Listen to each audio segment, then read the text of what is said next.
Congresswoman Eshoo, you offered prayers via Twitter to the victims of the Pittsburgh synagogue shooting, and you lamented yet another gun violence strategy in our country. What else are you planning to do as a Congresswoman to ensure that such tragedies will not happen either in your own district or anywhere in the country?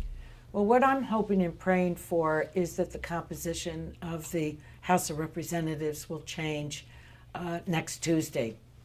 That the results of the election will place us meaning the Democrats, in the majority.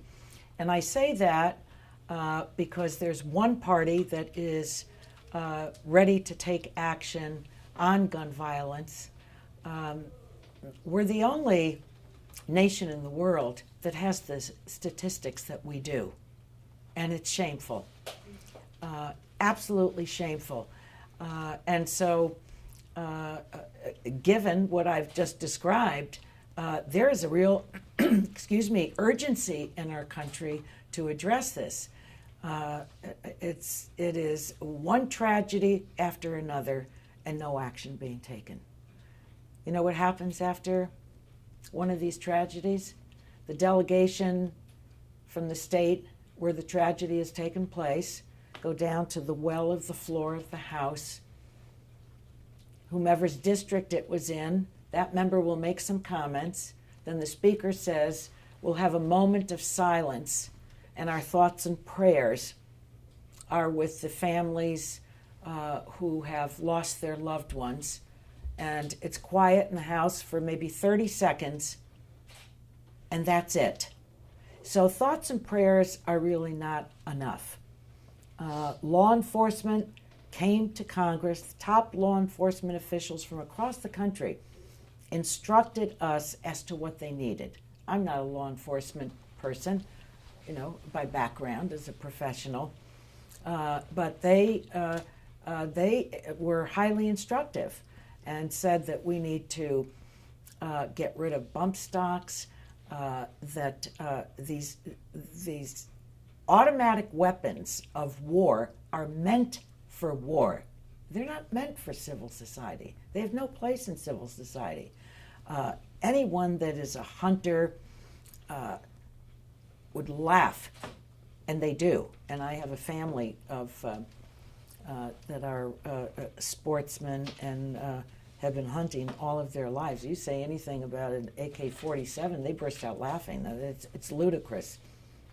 We have to close the loopholes that are in the system. We need an airtight background check system.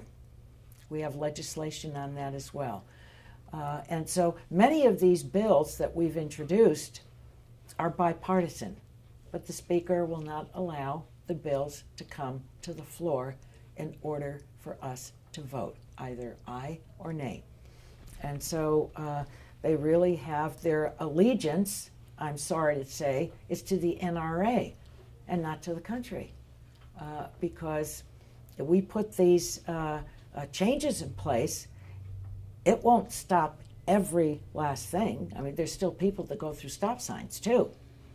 But they are effective measures, and they would go a long way to securing our communities. So I'm looking forward to a change in the Congress, and if there's a change in the Congress, you'll see a change in the policy. So how do you see social media's role in this and similar attacks? In what? In this attack on Pittsburgh, and the synagogue and similar ones? Well, I would start with the top leadership in our country. Words matter. You're all studying journalism. Words matter. And when the most powerful office holder, the most powerful office that's held in the world is President of the United States. And so if the president is dividing people and celebrating what I would call the dark underside of the country and raising them up, then you're going to see that replicated, hailed, spoken to, acted on by those that essentially they think they've been given permission by the president.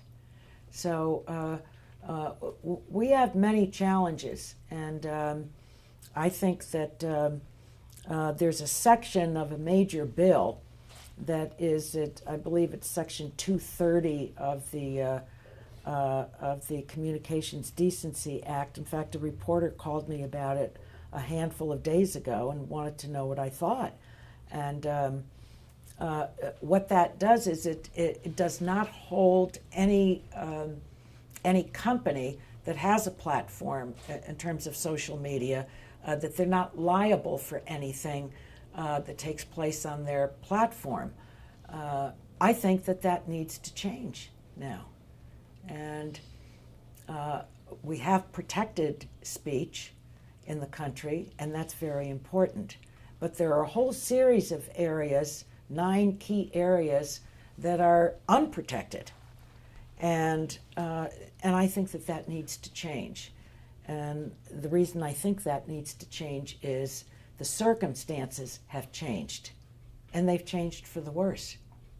I mean, how much worse can it be than having the single largest attack on the Jewish community in the history of the United States of America?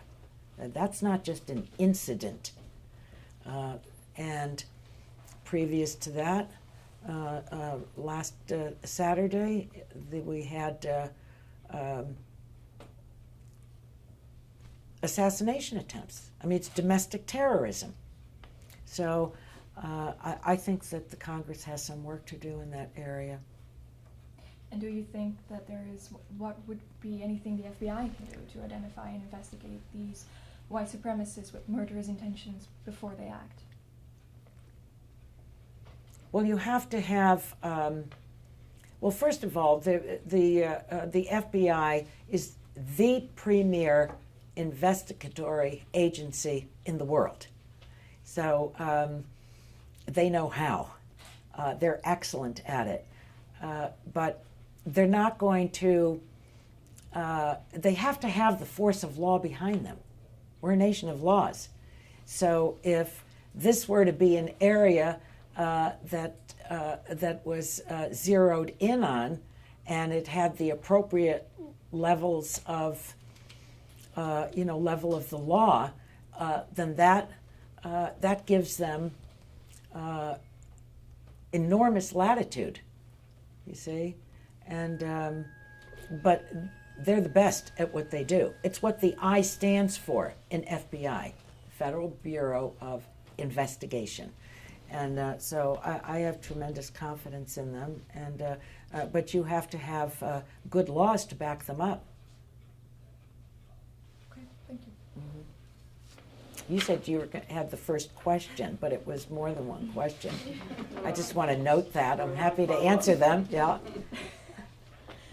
Congresswoman Eshoo, I think you talked a little bit about this, but President Trump continued to attack the press, even as pipe bombs were still being sent to media and political figures last week.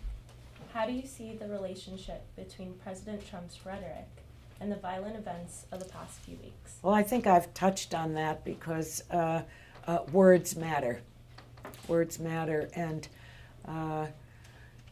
when the president attacks the press, the president is attacking a democratic institution, and he does it on a regular basis.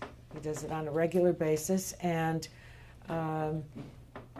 there's a reason for dictators around the world to be operating with impunity now, because they don't believe that the United States of America will stand up for its values.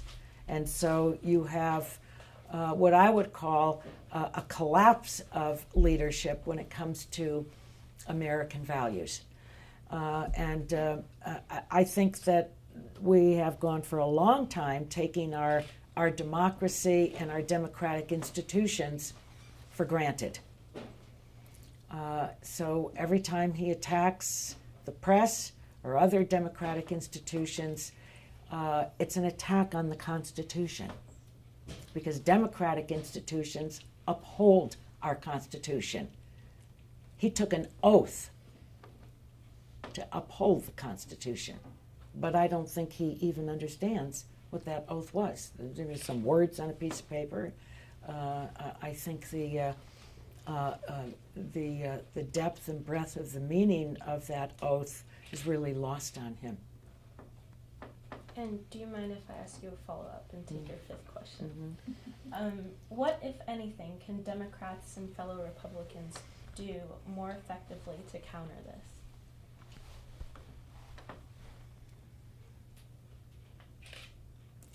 There was a very young child, I think she was a kindergartner. I like to visit schools, and especially elementary schools.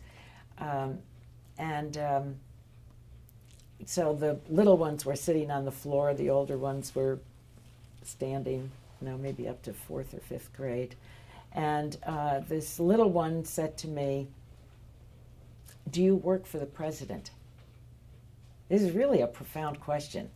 And so I did my best to,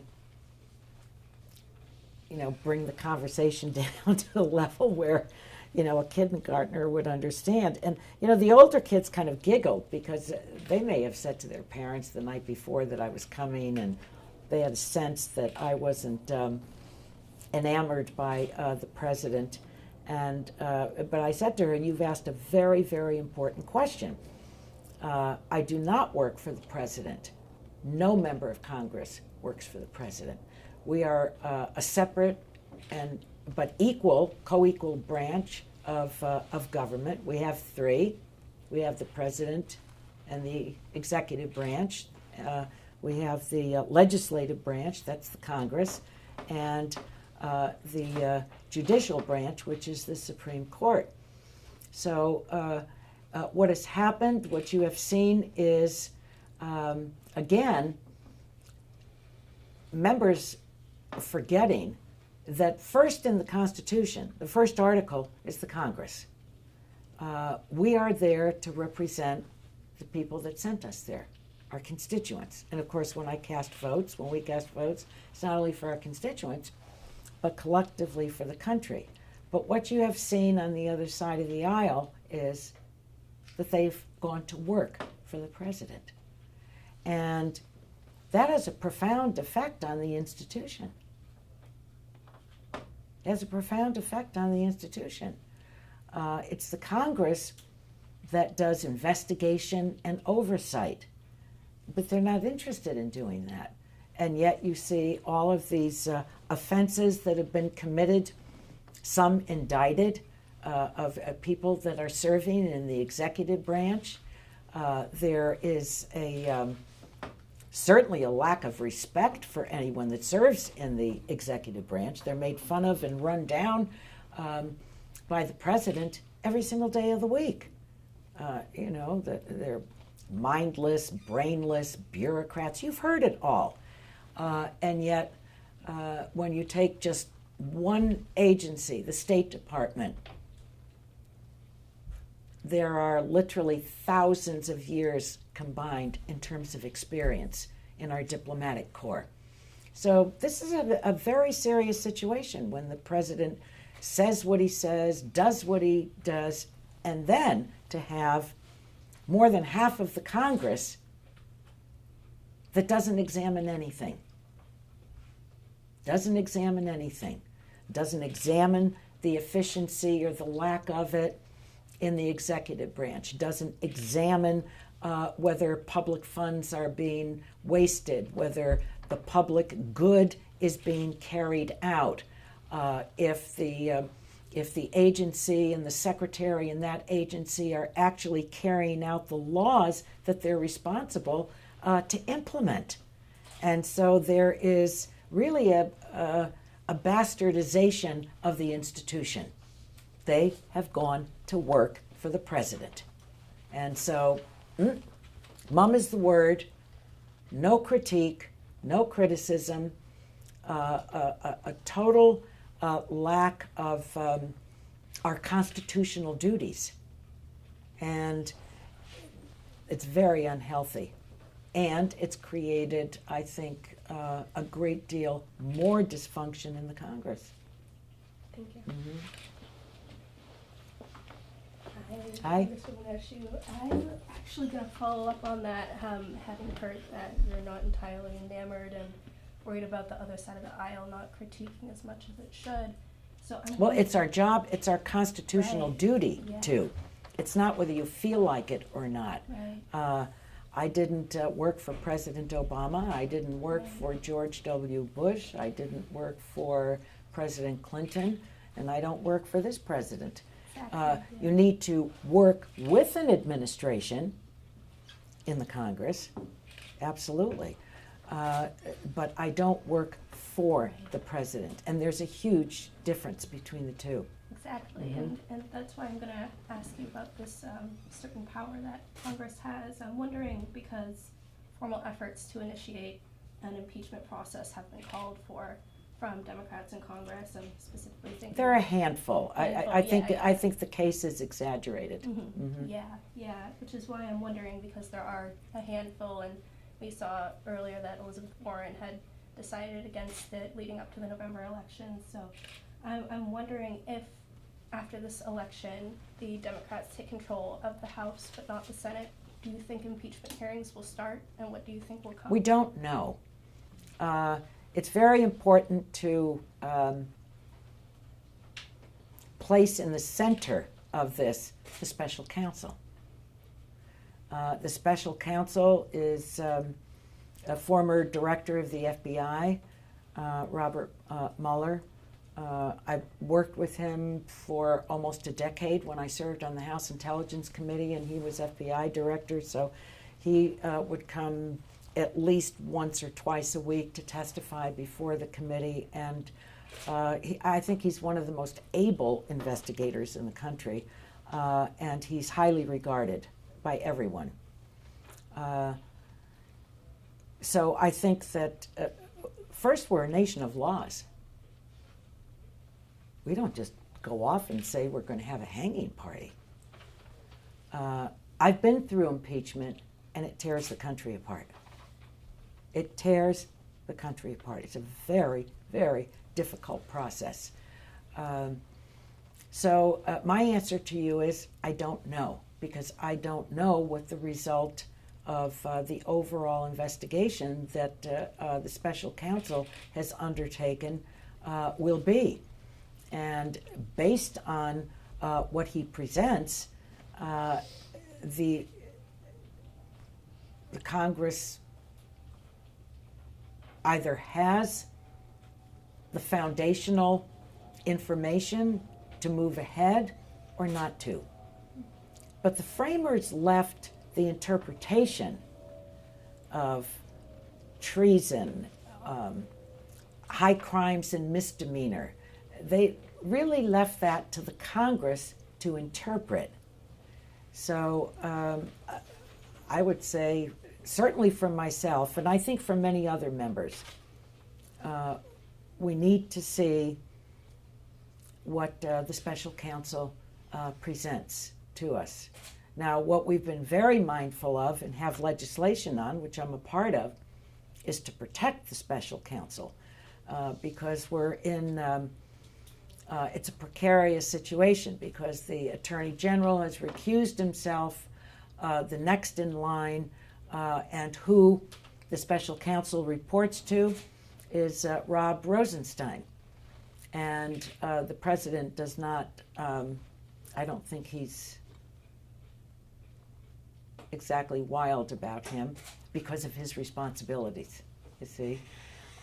So we want to protect the special counsel so that he can complete his investigation. He's brought forward several indictments. So, as my mother used to say, we'll see. We'll see. I don't know. I don't think anyone knows what Mr. Mueller is going to bring forward. It's quiet now. He certainly is honoring, this time in the life of the nation because we're preparing for midterm elections, and he certainly he knows better than to have this inserted and, to turn it into a political football. I have great confidence in him. Awesome. Thank you so Mhm. much.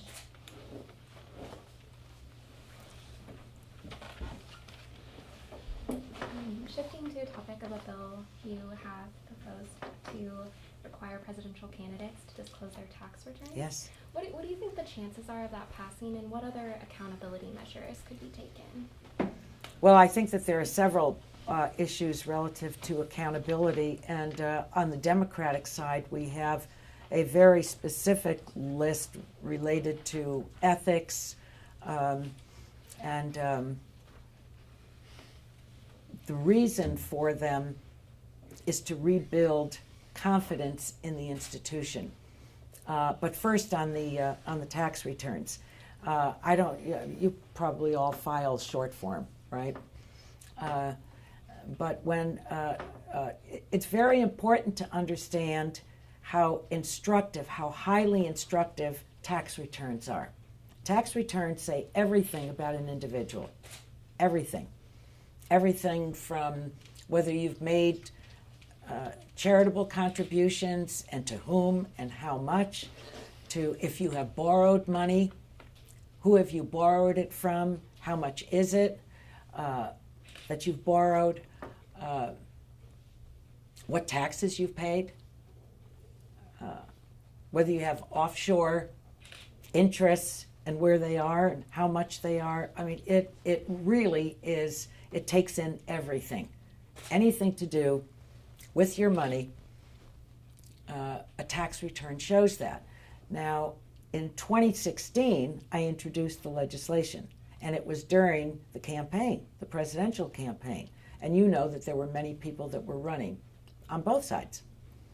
There were two candidates that refused to release their tax returns, Donald Trump and Bernie Sanders. So it was one from each side, which really bothered me. I have to tell you, I thought it just stuck in my craw. And it did, not just because of the exercise of it, but that the American people have a right to know. That's a national examination of individuals that are running for President of the United States.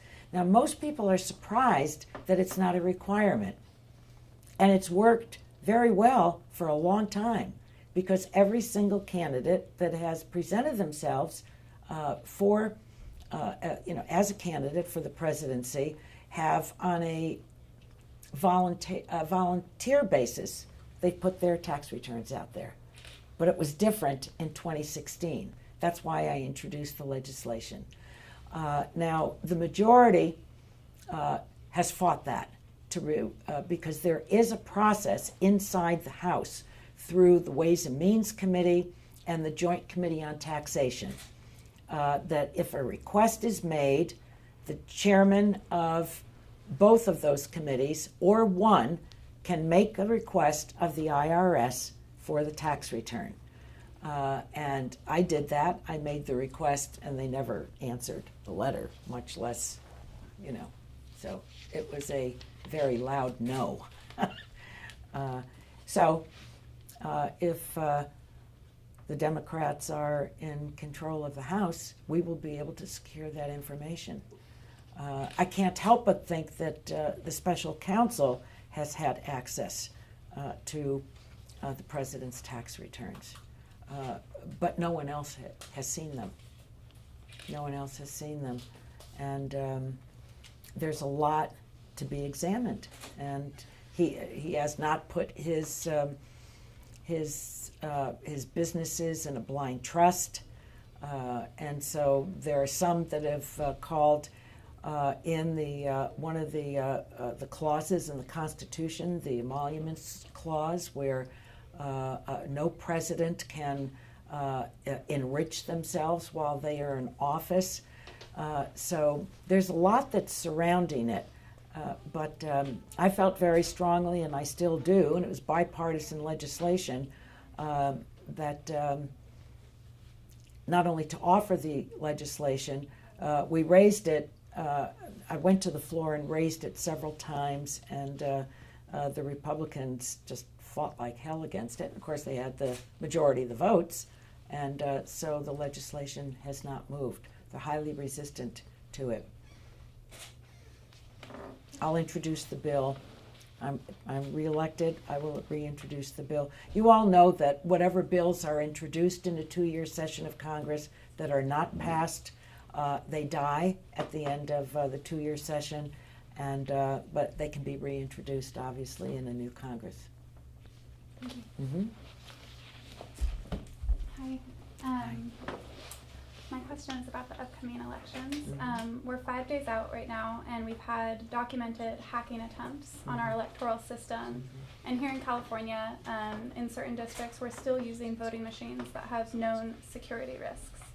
Given that, I wanted to know how confident you feel in the security of our upcoming midterm elections. Moderately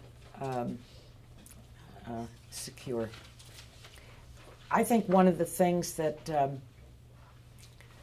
has, quote, saved us when it comes to our elections moving forward from 2016, where I think everyone should have a very deep and broad appreciation for the entire intelligence community, but 17 agencies said, reported to the Congress in January, February of 2017 with high confidence. Now, when they say high confidence, it's very different than my saying I have high confidence in you.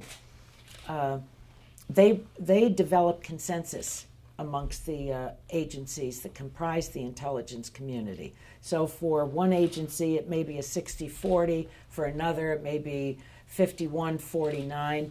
For them to say, all 17 agencies, high confidence, that means they all agreed way up here. So there isn't any question that there was interference in our elections. One of the stumbling blocks for that interference is that we don't have the exact same system in every municipality or county in the country. So it scrambles it. It doesn't mean that they can't, at some point, those that wish us harm, be able to penetrate those systems.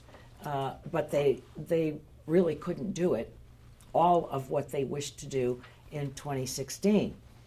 Now, the right to vote is foundational to our democracy. I mean, it's foundational. Again, something that we have taken for granted, and not enough people even bothering to exercise their vote. So we had legislation, we still do, that would not only provide the resources to the states, but also the standards to which they needed to adhere to for a secure, really secure voting system. Never went anywhere. The Republicans would not, in the Senate and the House, refused to take that up. So whatever our vulnerabilities are, and I'm sure we will find out more about it on the heels of the election, this is a challenge that the Congress refused to meet. And I think it's shameful. I think it's shameful, really shameful. So here is yet another area of legislation that needs to be taken up. It must be, unless you have people that are in the Congress that don't value our democracy. It's hard to believe, and I sound as if I'm being very harsh, but it's a failed record. It's a failed record, and it makes me sad for our country, because we certainly have the capacity, we have the know-how, we have the expertise, we have the genius. What's lacking is the political will. And you might ask, well, why wouldn't there be the political will? Again, these are members of Congress that are working for the president, because the president conflates raising the question about the security of our elections with whether he was legitimately elected or not. I'm not questioning whether he was legitimately elected, but we know, circling back to what I just explained to you about our intelligence community, I value that. As I said, I served for almost a decade on the House Intelligence Committee, and I can't remember in my time of service both on the Intelligence Committee and the years that I've served in the House where the intelligence community, all 17 agencies, said with high confidence. That kind of takes my breath away. So we know that it happened, and but there's been a failure to do something about it. And the failure to do something about it is an invitation for whomever. It's like saying, come on down. It's wide open. Do whatever you want to do. We don't care. I mean, how can that be in this country? So there's a lot at stake next Tuesday. Thank you so much. Thank you.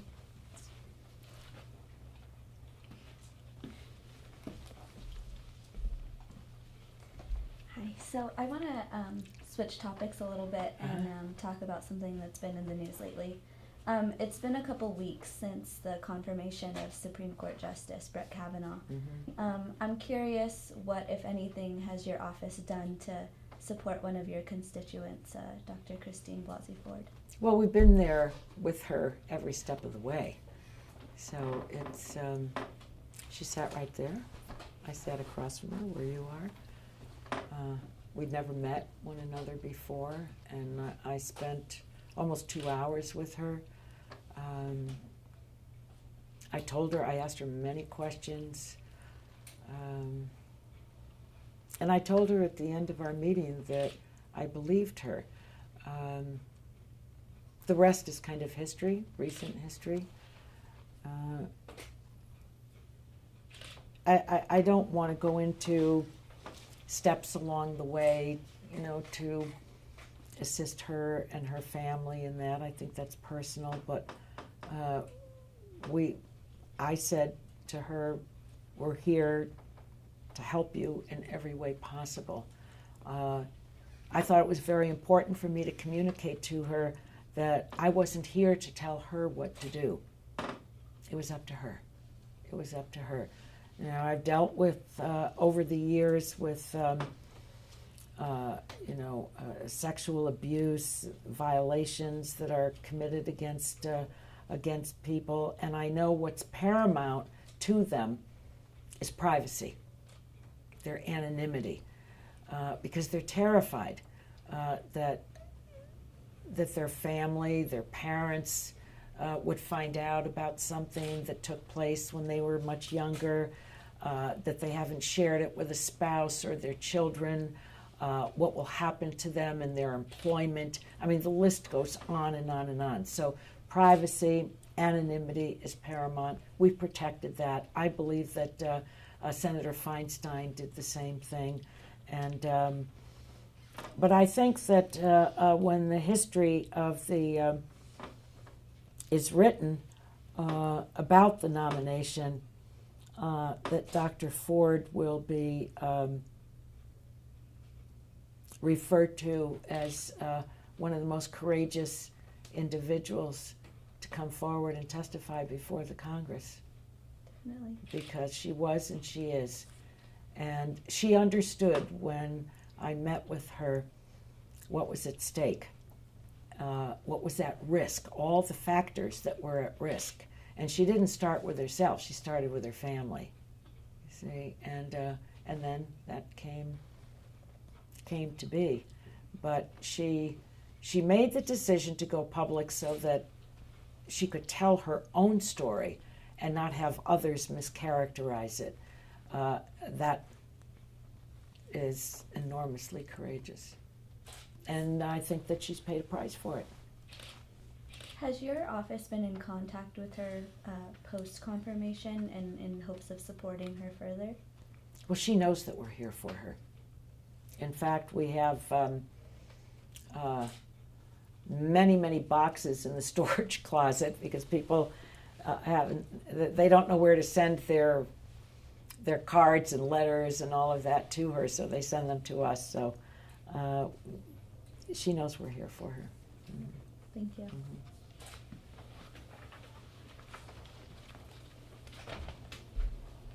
Hi, Isabella here again.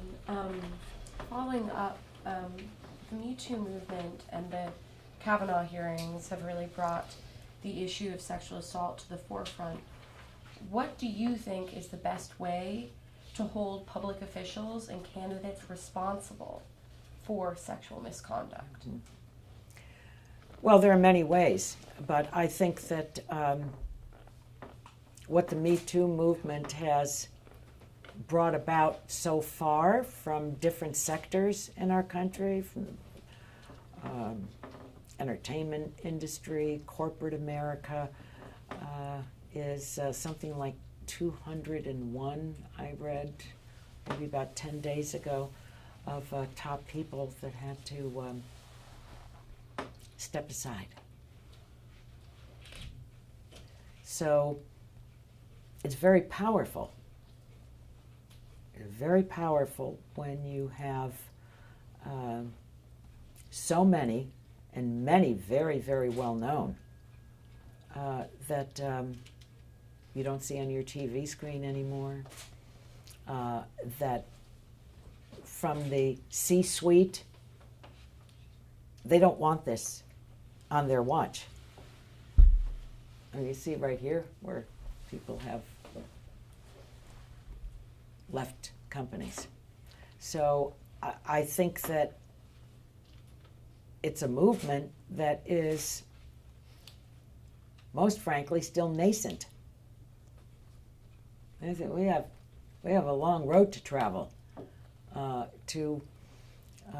and there's a commitment on the part of people to stay with it. It's not just during an election or political season. There has to be a drumbeat within every organization on this that it simply is not tolerable. Now, out of the movement, there's another movement that is launched to pursue either elected officials who are up for re-election or individuals that are running for office that are known to be sexual predators, and to make that a central issue in a campaign. And I think it's called Enough is Enough. So that's another branch of this. Inside the Congress, we had to scrap, if you want to call it a system, what was in place. And what was in place was really a protection system for the violator. That's what it was. So now the Senate has adopted legislation to implement what they want to implement in the Senate. We've done that in the House, but the two bills are different. And you know what happens when the two bills are different. You have to have a conference committee to work out the differences, come up with one bill. It's like a civics lesson, right? Come up with one bill that both houses come up with, and then it has to be signed into law. And that hasn't happened yet. That hasn't happened yet. But there are members that had to leave, that left, that resigned. That's a very big deal. And then there are some members that are up for re-election, having been indicted, for heaven's sakes. So we need a real ethics overhaul of the Congress. And as I said earlier, the Democrats have a list of initiatives that we will take up. I think that it probably will be the first thing that we do if we're in the majority and the House is sworn in, that we will bring those initiatives forward. They're very important. And they're important because if people do not have confidence, a level of confidence in their democratic institutions, that strikes at the heart of democracy, you see. And I think we have the responsibility to help rebuild that confidence. I don't think it's easy to do because there's been a lot of chipping away at it. And there are many manifestations of it, many of the things that I've mentioned relative to other questions. But so the movement has had, I think, an enormous impact, and it will continue to. It will continue to. I thought that it was so instructive to see how some of the senators described the women that had come to meet with them, to protest, to tell their stories. It wasn't easy for them to come to Washington, D.C. These are not people that are well-heeled and easy for them to buy a round-trip air ticket to get to Washington, D.C. Most of them carpooled across the country. People opened their homes up in the D.C. area for them to stay there. And then they were referred to as a mob, that they had been attacked. So there's a gap in thinking. If you don't think there is, just examine that. I mean, the woman that said to the senator in the elevator, "Look at me when I'm talking to you." And then they turned around and called them a mob. So we have a lot of work to do, and I just felt my insides kind of cave in when I saw and heard that, and it was an example of those that made what they had endured irrelevant. You don't count.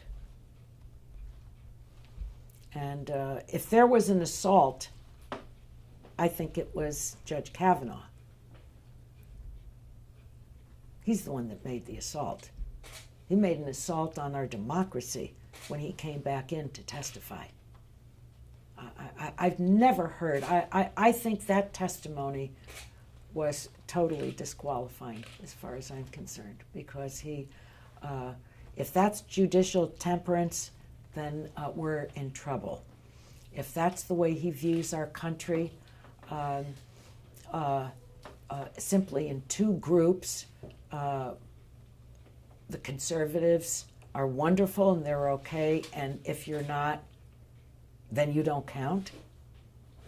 My God, I mean, enough damage done to the co-equal branches of government, the presidency, the executive branch, the Congress with the low rating that it has.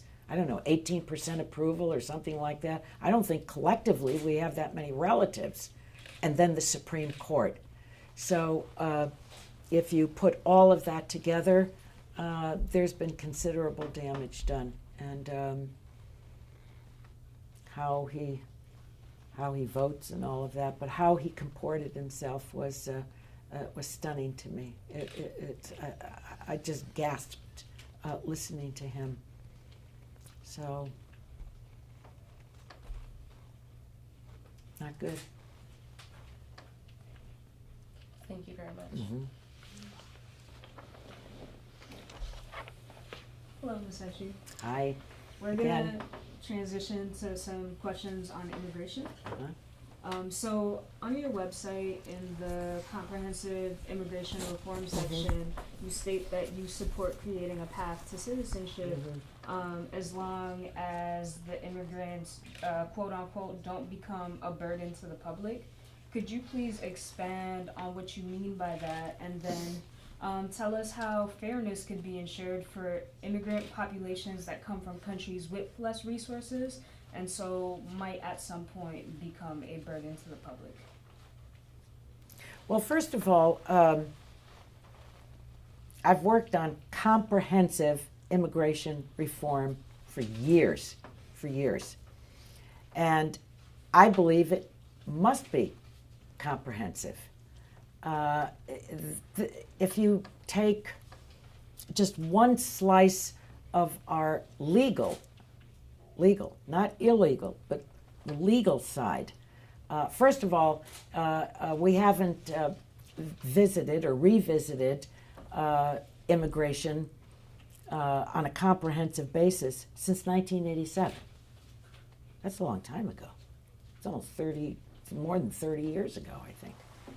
So that in and of itself says something. And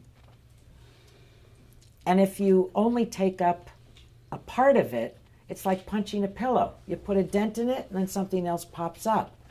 And the pieces have to be integrated. There are some visa categories that are irrelevant today. So you just need to wipe those off the books. There are new visa categories that need to be created. There are other visa categories that need to be reformed. I believe that there should be a pathway to citizenship. If you have what's the approximate numbers of people that are in the country without the benefit of the law, if they've lived and worked in our country, paid taxes, have no criminal record, their children have been raised here, it's the only country they know, they go to school, they salute the flag, why can't we create a pathway for citizenship? I think that kind of record says that they've been in the process of earning it. And if you only treat it as an economic issue, if all of those people were deported, you think the stock market has gone down in the last 10 days or so because of an increase of interest rates and the threat of tariffs as Wall Street views them? I think you'd see a crash because it would put such a dent in our overall economy. There's a reason why our economy is so broad and deep. So broad and deep. And it's because we're a nation of immigrants. Immigrants have an enormous impact on our overall economy, and it's positive. And from the most conservative economists all the way across the political spectrum, they all agree with this on the economics of it. It's like lining 5 cherries up on the machine. You win, and you win big. I think when we talk about the burden, we're talking about the burdens that are created to these populations. To these populations. Not what they do to us. I'm a first-generation American. My grandparents, when they brought my parents to the United States, they didn't come here to take something from the country.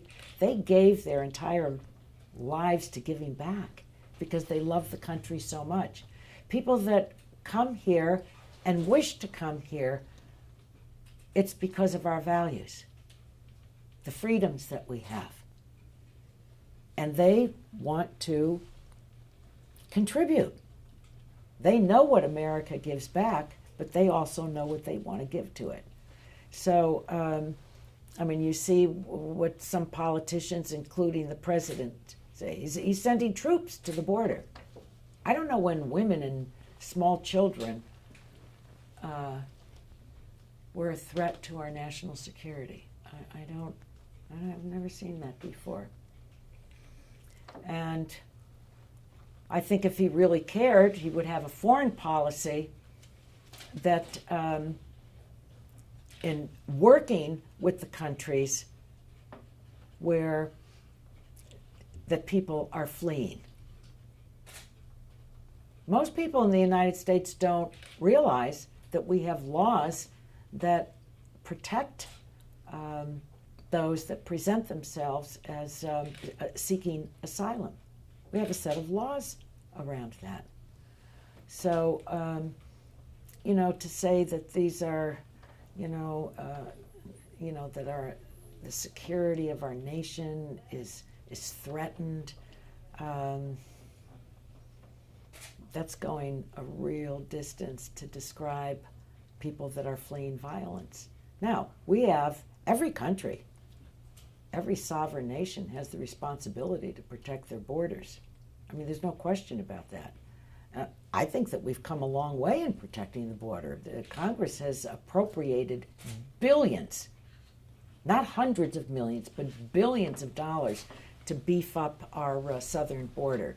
There's a very interesting thing.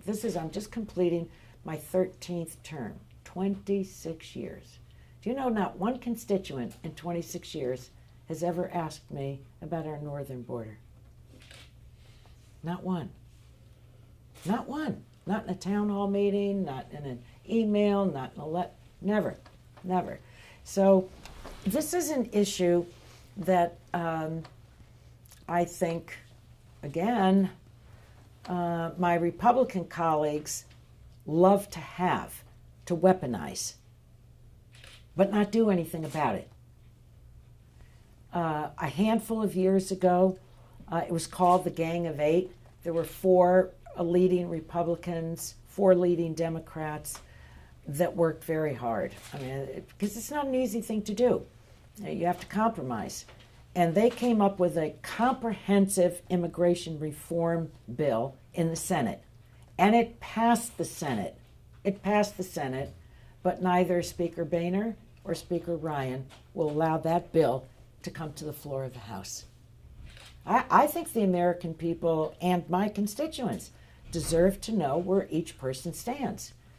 I think it would have passed. It would have passed overwhelmingly on the Democratic side, and we had identified, but it wasn't public, the handful of Republicans, between 23 and 26 Republicans that would have voted for it. And they didn't want their names out there for all the obvious reasons. But the Speaker refused to bring the legislation to the floor. So it's not that we don't know how. Of course we know how. It's, again, it's a matter of political will. And meanwhile, we have confusion, we have fear, we have unfairness, we have, quote, zero tolerance, where the United States of America, in each one of your names, including mine, taking children away from their parents. Did you ever think that that would happen in our country? That our government would actually do that? Create orphans that can't even find their parent or parents? So this is really long overdue. This is long overdue. And when you add a very important layer, I mean, Donald Trump, this was his number one issue that he ran on, to become president. And it's easy. You know, fear is one of the top emotions that human beings have. You can really manipulate people with fear. It is the, I think, penultimate political tool, fear. Thank you so much. Ms. Eshoo, I want to ask you about another instance in which the word burden has been used around issues of immigration, and it has to do with the proposed changes to the public charge rule. I have been speaking to pediatricians and physicians around the country. It's a over big the past issue. few It weeks. is, yes. And what I'm hearing is that families are disenrolling from benefits that they otherwise They are. qualify They for. are. And benefits Out that of aren't fear. even Out of fear. exactly- It hasn't even been implemented, and this has come up in a variety of settings. Just in the last handful of weeks, I spoke to a group of physicians, including pediatricians, at Lucille Packard I at was Brown's, yeah, and it certainly is an issue there. I was with the executive director of the Ravenswood Health Center, Louisa, and she was telling me the percentage drop. You know, so fear goes a long way. Absolutely. It goes a long And way. these families, what I'm hearing is these families were already scared, and now the That's proposed another changes are layer. coming. It's another layer. And what I want to get your insight in is what can you and other members of Congress do about this if the proposed changes do in fact go through and immigrant families continue to put their health at risk? Well, there are some things that an administration can do through the executive branch. And I'll give you a good example, what they have done to impair, to gut the Affordable Care Act. We can't stop them from doing that. We don't have the votes to. So if anyone is wondering if there are consequences to elections, you know, I just hope everyone your age goes out to vote.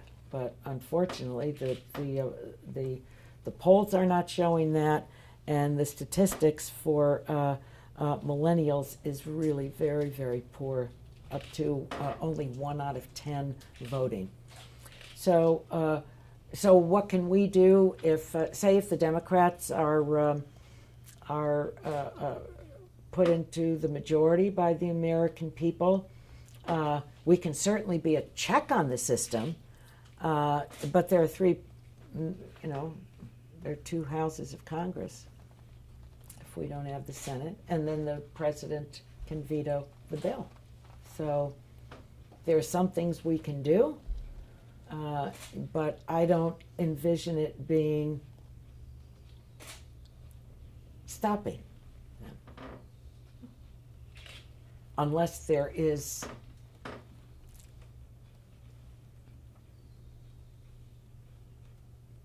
national demonstrations over it. Do you think that would be the solution? Well, I can tell you that when the Republicans, they voted something like 65 times. Imagine taking the time to do that. 65 times to repeal the Affordable Care Act. Actually brought that legislation to the floor 65 times. Now they're saying they're for health care. I can't get over it. It's no wonder people don't like politicians. But the American people really rose up, and they never thought that they would. But when they came up with their, quote, their own bill, there was a revolution that took place on the ground across the country. I mean, people went and parked in members' offices. They baked cookies and took it to their member. They greeted them at the airport when they were flying home, you know, to their district or a senator into their state. And it was something that they never counted on. It was something they never counted on. But their bill never went anywhere because there was nothing to it. It was a sham. It was a sham. And so that had a huge effect. It had a huge effect. And do you think that the opposition thought that in the midterm election that the number one issue, if you go congressional district by congressional district, and no congressional district is the same as another. They may have some similarities, but they're all different. They're all different. But that the number one issue across the country in 435 congressional districts is what? Healthcare. They never counted on that. But that's because the American people weighed in. Because they weighed in. Otherwise, you know, if members don't hear from anyone, they figure the issue doesn't exist, you see. So it was a beautiful thing to behold, to see extraordinary, ordinary people out there telling their stories, meeting with their members, going to town hall meetings. And I think most of these people had never done any of this before. A lot of the Republicans said these are paid, they were paid organizers and whatever. It's just, I wish we were that effective, but we don't have the money to pay people. But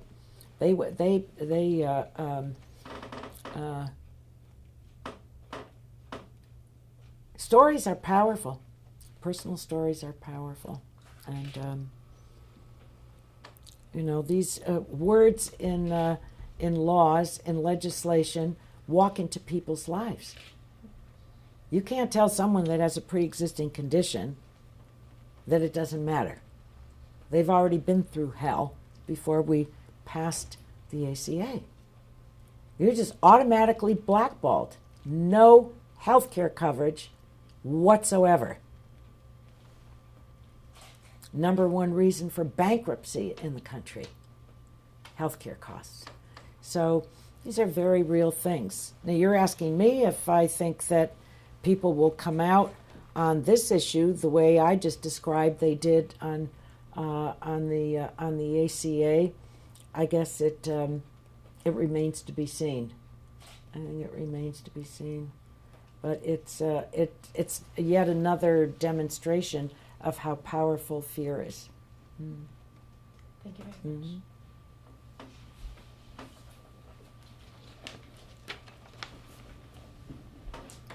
Congresswoman, excuse me, I'd like to transition a little Connor? bit. Connor? Yeah. Yeah.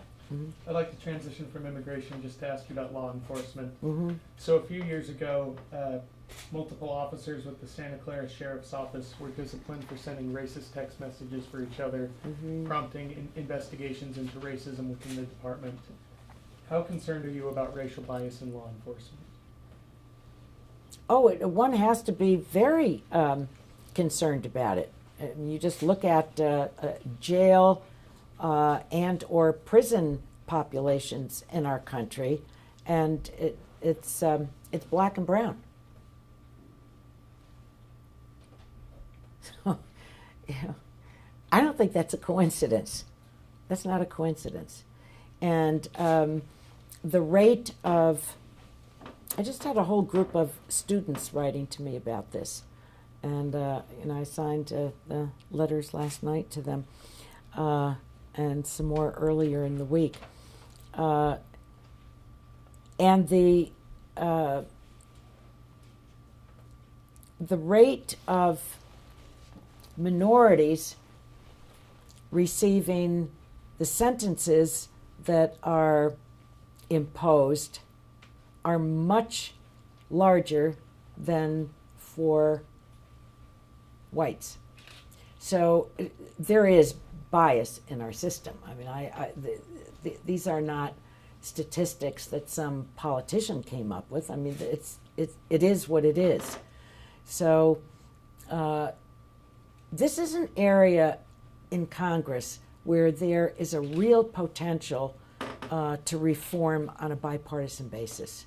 Now, when and if the Congress does this, accomplishes that, it would be for the federal prison system. But it would also send a very strong message, because there is a movement in the country. There is a movement in the country for prison reform. There's no doubt about it. And we spend on in our prison system the equivalent of what the tuition, room and board collectively would be for a student at Harvard or Yale on an inmate. So we have a lot of work to do. We have a lot of work to do, and the minimum sentencing issue is a huge one, where a judge has absolutely no wiggle room whatsoever in terms of what the term of incarceration would be. I've never been for that. I've never been for that because it keeps producing the same statistic that I just shared with you, because of the bias, and then there is more. So, but I have a strong sensibility watching who is taking a lead on this, both in the House and in the Senate, and there is real bipartisan interest in it. And I hope that there will be the reforms that are really needed to the system, because this is one of the costliest thing in the public sector, our prisons and jails. I know when I was in county government, we were responsible for that in our budget. Now the sheriff is independently elected, but we were the ones that funded his budget. And these are 24-hour operations. They're not 8 hours or 10 hours or 12 hours. They're 24-hour operations, 365 days a year. One of the most powerful unions in California are the prison guards. I mean, it's a huge business. It's a huge business. And there are both state and state governments and some parts of the federal government that contract with private contractors for it. And, you know, the beds are, you pay the highest price for the maximum amount of beds that are provided, and they receive the maximum amount even if those beds are not filled. So imagine the cost of this. So, but I think if you don't see it in the next Congress in a 2-year session, that there will be more things that are done foundationally. And the states are examining this very closely. And I think that we're looking at what could be a bright spot to address it. Thank you. Mm-hmm. Crystal, since you have time, maybe for one more. Sure. Well, I want to make sure everyone's questions are answered. Thank you. Thank you. I'm Bella again. Nice to see you. When the Peninsula Press last interviewed you in 2015, you worried about the threat to what the composition of a community will become if the only people that can live in our communities are wealthy people. And you lamented that local policies weren't leading to the construction of enough housing, affordable housing. 3 years later, how do you see the housing crisis in the Bay? I think it's worsened. Because the prices continue to escalate. We're not a region that has vast amounts of land that's available to be developed. So much of it is infill. In San Mateo County, really the last large tract of land was Bay Meadows. It was a racetrack. And then that was, they left, the land was sold, and it was developed. So it's the land that causes the shortage of land, you see, that causes the highest value of the land. Now, on our ballots, there is more than one measure, more than one proposition that would create bonds to address housing, and I think that those are important. There's also the issue of rent control, and whether all of the responsibility of that will be sent back to municipalities, or whether the state law that's in place right now, the Costa, I'm trying to remember, there were two legislators that were responsible for that, Costa something, Hawkins, I think. So I think that local governments, because they're the ones that make the land use issues, are struggling with this, looking for every opportunity they can to provide more affordable housing. But you have to remember, when these, quote, projects are approved, that most of the housing is market rate. And then they do a set aside for moderate income housing and sometimes for low income. But those prices are still really surprising. I mean, they really take one back. I really think that we need to look at, I think that the following should take place, and I've advocated for this, and I don't know whether people are paying attention to it or not, but I think it's worth the exercise. And that is that every public agency should do an inventory of the land that they have. And that then you can have an examination, is that the best use of the land? I remember years ago when I was on the Board of Supervisors that the Public Works Department had a lot of land in San Mateo County. And it was for the storage of their equipment in different parts of the county, the unincorporated areas, because that's what we were responsible for. Well, I would think that some of that could be consolidated, and those lands, again, you see, when they're publicly held, you're building, the cost of building is not anything close to what the value of the land is. So you get the land, you really have something. I think school districts, including the community college districts, should be examining how much land they have. Because on that land, if you're not buying it, again, and you're just doing the building, it's a whole different ballgame. I think we have to rethink public lands. Now, I'm not talking about open space districts, parks, and all of that. I'm not talking about that at all. So I don't want anyone to, say she wants to build housing in the middle of preserved lands.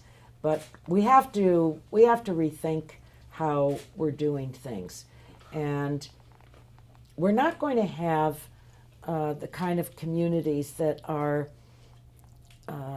the kind of community that we want, where it has room for everyone.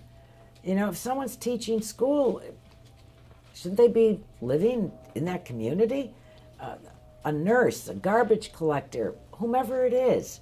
Everyone should be able to afford something in the community or an adjacent community. Years and years ago, who was from someone said they're from Mountain View? Yeah. And at that time, and I lived in Mountain View, it only had one zip code, 94040. But if you wanted to, if you needed to live in an apartment, Mountain View was the best place to go because it had a lot of apartment complexes and you had a lot of choices. So I think some municipalities are doing more than others.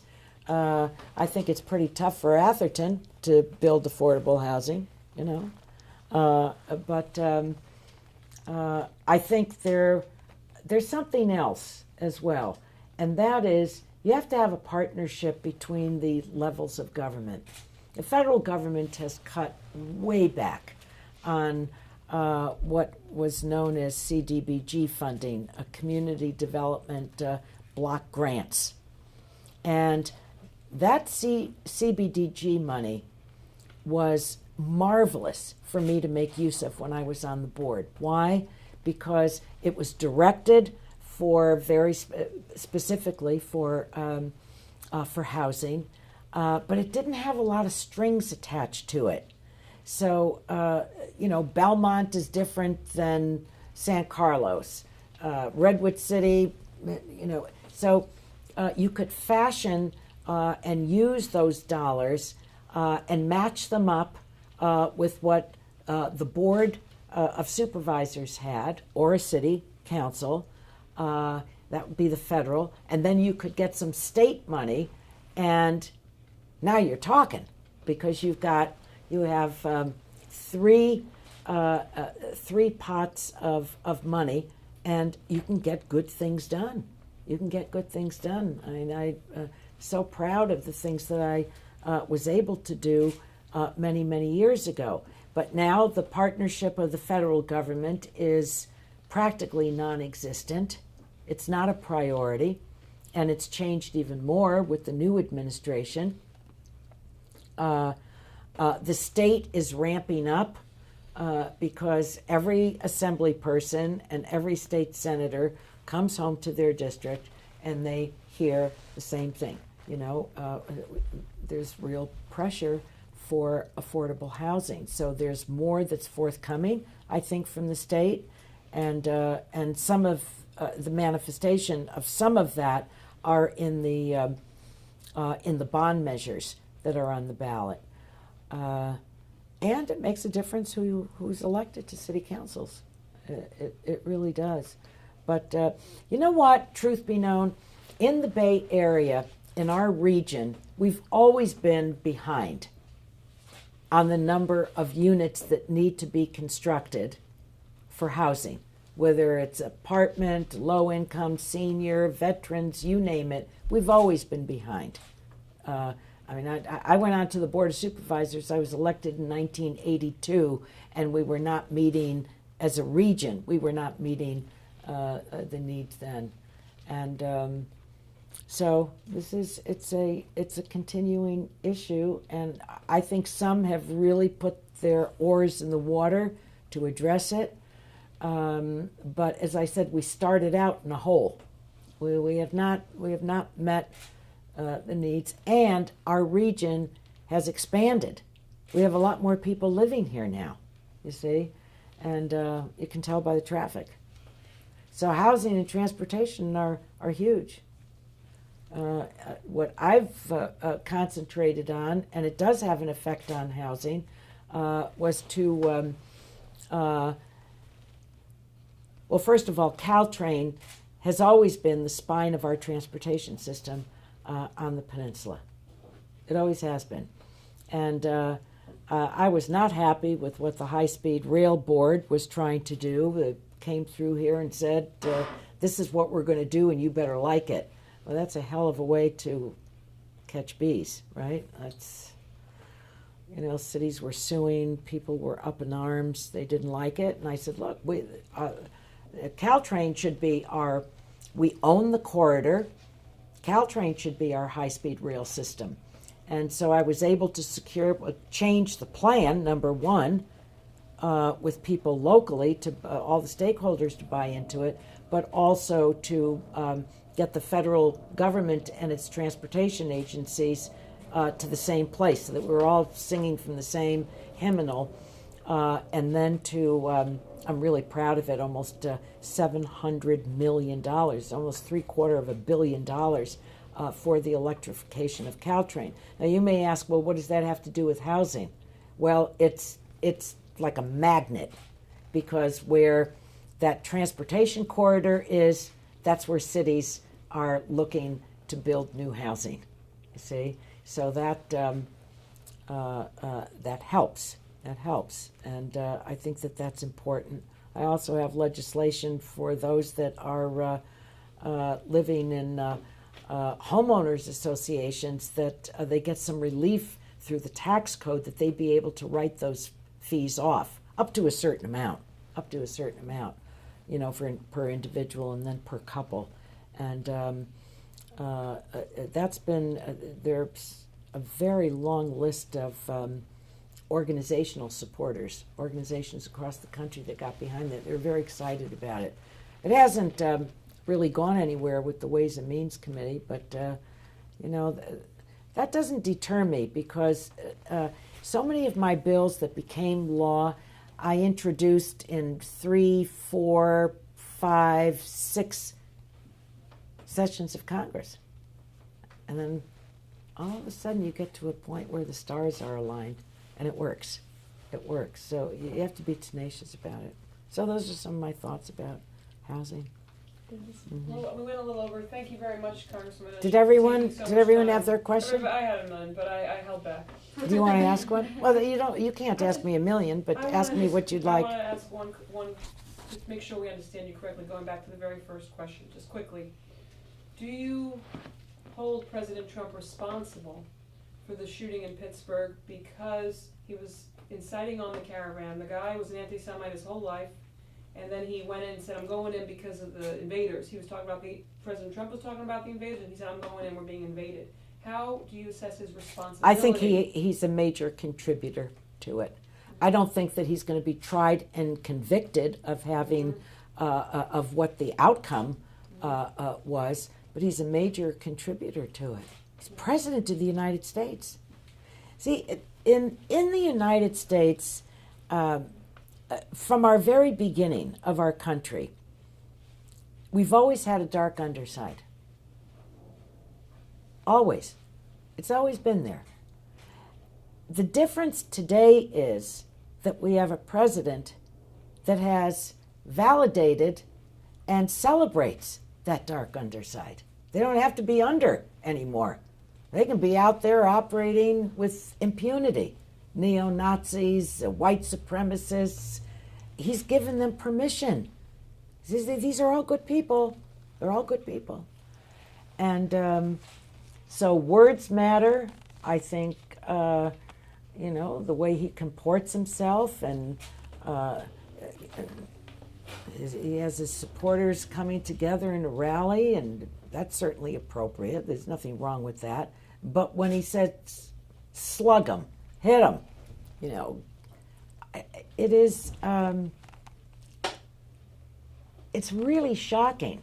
It's shocking. And there are consequences. There are outcomes to that. So, do I think he's a major contributor? Absolutely, I do.